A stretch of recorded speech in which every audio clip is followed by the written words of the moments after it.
What's good, bro? Angel, what's up, bro? What's up, bro? Chilling, man. How you doing? I'm good, man.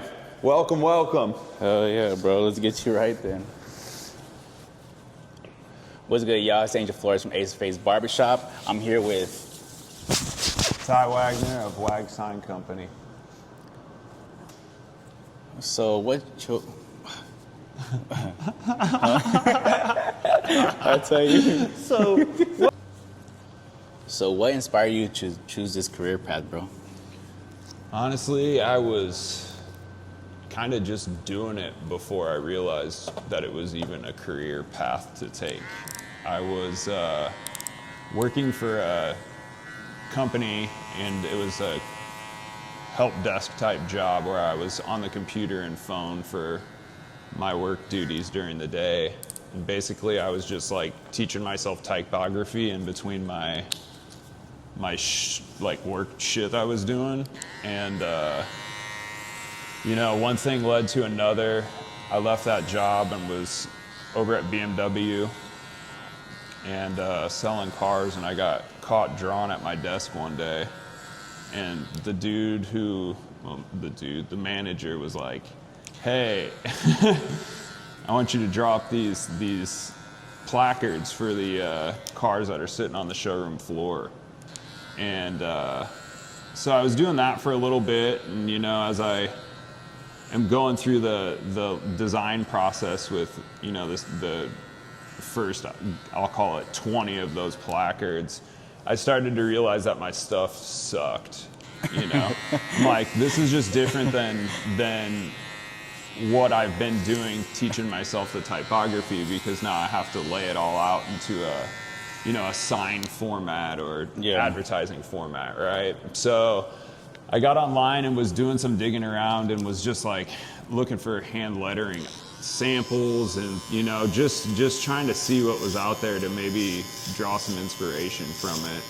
And I came across this photo of it was a black and white photo of an old guy. He's probably in his 80s, working with some sign stuff, painting a sign on a window.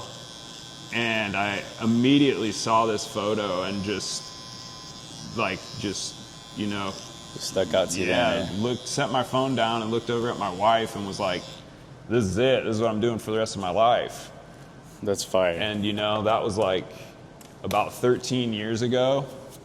And so jumping into it and trying to figure it all out after seeing this picture was like, okay, where do I start, And I got a job shortly after BMW working with a commercial artist, sign painter here in town. And that was when I first kind of saw a few things that was like, oh, okay, this is interesting. This is, I'm digging this, liking this, like brick wall signs, old windows and things like that are all hand lettered up. That's and fire. So I was doing that for a while, and then went through a transition period where I was helping another family friend run his paint business, doing apartments and stuff like that, and basically was doing sign work just out of the basement, and got hooked up with enough people, and word kind of spread that I was doing that on the side, getting my ducks in a row to paint signs for people on top of being a painter too. And Spaghetti Works caught wind of it and hit me up to redo their whole storefront. And that was kind of like the jump into all of it. And then, it's just been all gas, no brakes. Haven't looked back since that time in life, I guess. And that was in my probably late 20s. And I'm in my mid 30s now, so. Time flies, bro. It flies, and it's just been a reckless, restless pursuit to, dig through old magazines and dig through Internet Archive and get on the phone and call people in different states and different countries and talk to them about techniques. And, it's just been a process, to say the very least, to even figure out that this was some type of career path that I could take. That's fire. Yep. That's super fire.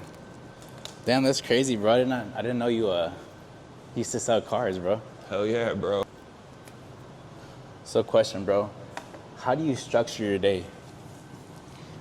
That's a tough one. With offering all of the different services that I offer, such as like painting something in the shop, where I'm here doing something off the easel, or a vehicle that can get pulled inside here, or if it's something where I'm on site, say like the side of your building or your windows on your storefront. Yeah.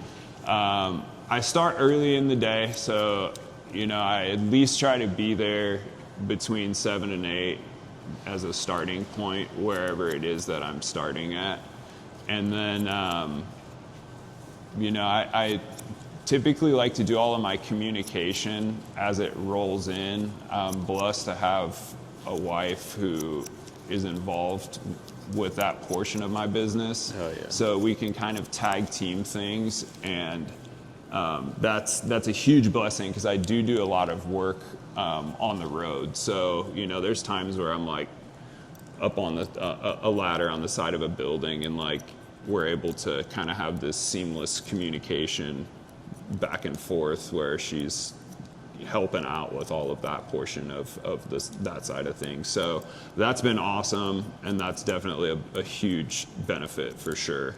But as far as like the rest of the day goes, it's just try to not get distracted by all of the things that we as humans get distracted by, the cell phones and everything else in between. But, really when I plug in, break open my sign kit and brushes, I'm really, there for it. And I'm locked in. Yeah, man. I'm not, I don't get too many opportunities to kind of just like, screw around here and there.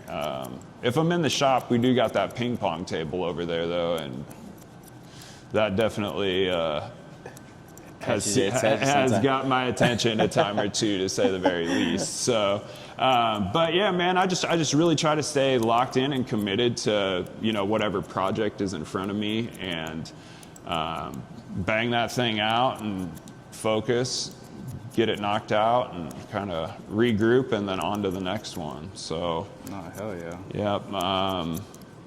That's fire. Yep.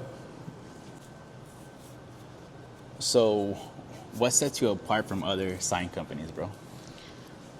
Oh, what sets us apart is we are in a digital world where everything is practically done on a computer, computer-aided, machine-made signs, whether that be, printed signs, banners, cut vinyl, channel lettering. That's really the direction that the sign industry took.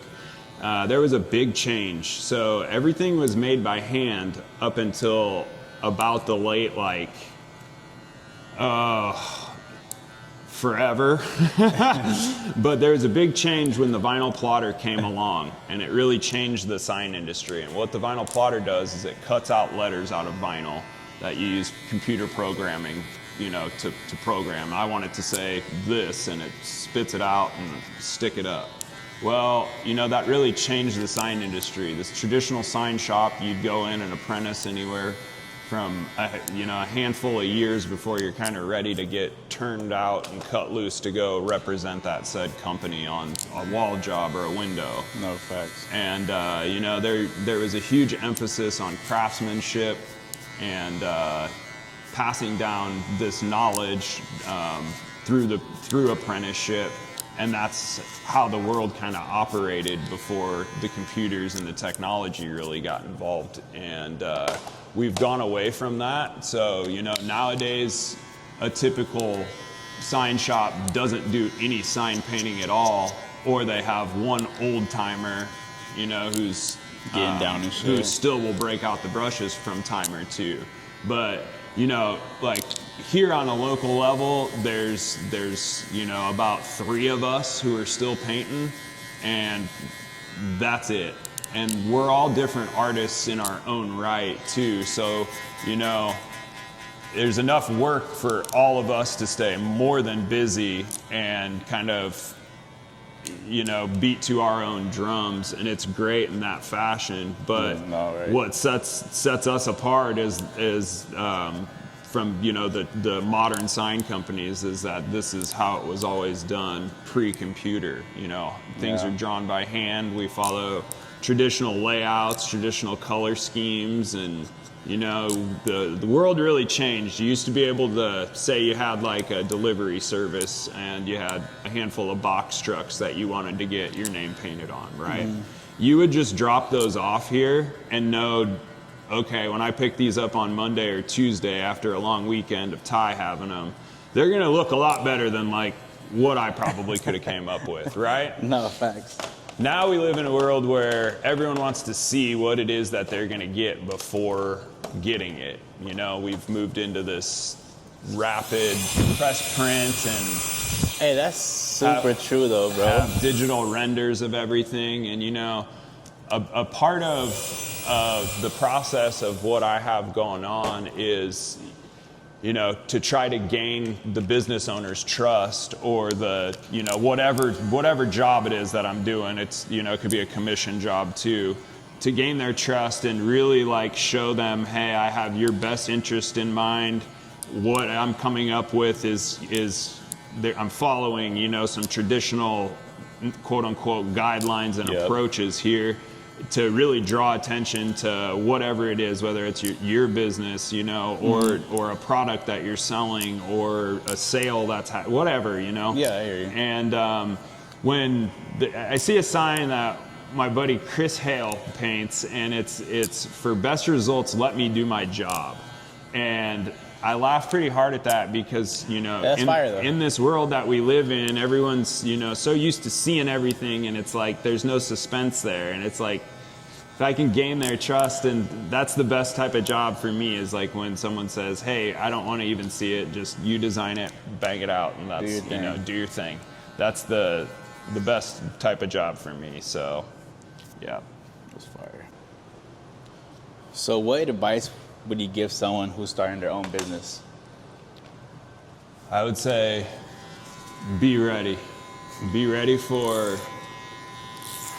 losses in ways that you could never even possibly envision.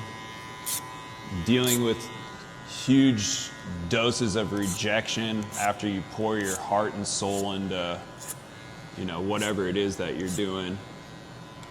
And be ready to ride the wave. There's a lot of craziness that's going on in the world that we're in right now. And if you got something that you're all the way committed to and want to start a business, I think that it's all gas, no brakes. And I'm probably a bad candidate for this question as someone who's no stranger to literally working 24-hour days on end, know? So I think that, boundaries and limitations within self are really good too. Like, I'm continually trying to keep my saw sharp by listening to how to balance it all out type podcasts and things like that, where it's like, okay, I've kind of been doing what I'm doing for a long enough time now where it's like, I want to get to enjoy the conversation a little bit more, get to enjoy, even a bad day. What do I take away from a bad day, So it's a ship that's forever rocking when you run your own business. And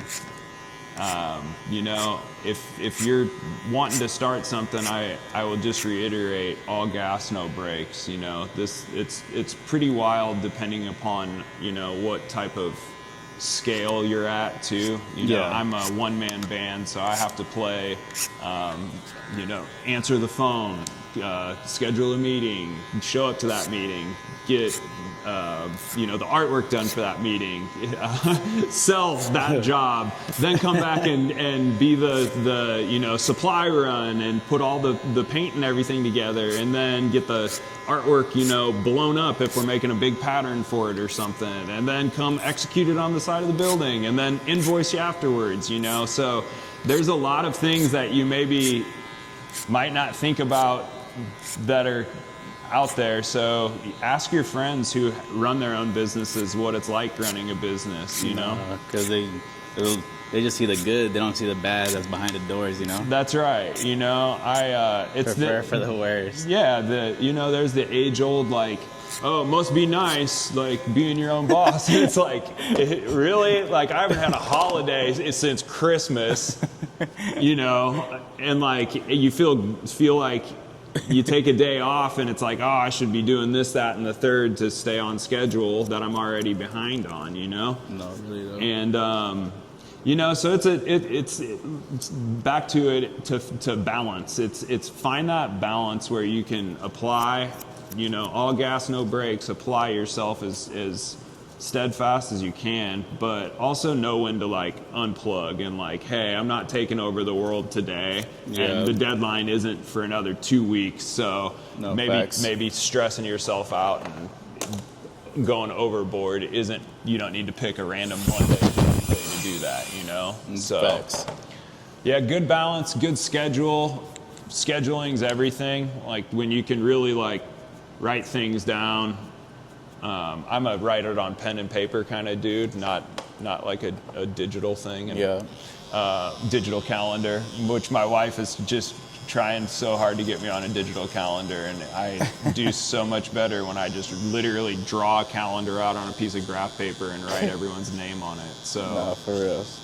That's another thing is scheduling. One of the guys who I worked for back in the day stressed to me, scheduling is what's make or break. And when you don't take that serious, it can become chaotic at times. So the biggest thing is lock in. Lock in. Yeah, get committed. Go all the way in and, Facts. All gas, no brakes. All gas, no brakes. So what would you do differently if you were to start over, bro? Shit, bro, that's a tough one. I don't know that there's anything that I would do different. I think that, jumping into self-employment it's not for the faint of heart, but I think that it's all the lessons along the way that really can kind of shape your business and who you are too. Yeah. You don't let these things define you. You just learn from it, reassess, kind of reevaluate if you're at a bump in the road or something's just, you're striking out in some type of way. Recalibrate and reconfigure, and then onward and upward. I wouldn't say anything different. I would say, just maybe leading with a little bit more grace, and not being so difficult on myself at times. Not taking things personally when as an artist, sign artist, I have kind of a tendency to do that when it's I don't really like that idea or that mock-up. I'm okay, it doesn't hurt my feelings, but also at the same time, it's well, this would look great on whatever it is, this would look great on your storefront. What is it that you don't like about it, So it's I think it's tough to say what I would do different, how I would change it. Maybe the best way to answer that is just to say I wouldn't change anything different at all, and just embrace the unknown and, take it as it comes. Take it as it comes, enjoy that journey, and learn from it. It'll teach you a thing or two if you sit and listen to it, Yeah. So what are your long-term goals, bro? I just want to stay painting as long as I can. I, am not where I want to be as a designer, and shit, even as a painter in some days. You know, my goals are just to stay committed and dedicated to the trade and craft and always keep learning. You know, I do a lot of research and study in my own time when I'm away from the paintbrush and at home on the couch.